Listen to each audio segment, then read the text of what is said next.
अकोला आणि वाशिम जिल्ह्यातील प्रतिष्ठित मानल्या जाणाऱ्या BGE सोसायटीच्या संचालक मंडळाची निवडणूक रविवारी पार पडली. मतदानानंतर रात्री उशिरापर्यंत मतमोजणीची प्रक्रिया सुरू होती.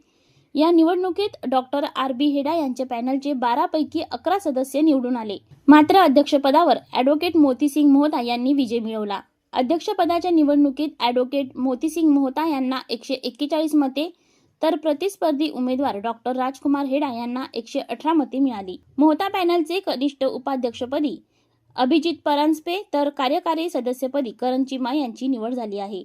कार्यकारी सदस्य मंडळात विद्या विकास पॅनलने बहुमत मिळवले असले तरी पदाधिकाऱ्यांच्या निवडणुकीत मतदारांनी ज्ञानगंगा पॅनलवर विश्वास दाखवला. या निवडणुकीसाठी एकूण 319 पैकी 261 मतदारांनी मतदानाचा हक्क बजावला.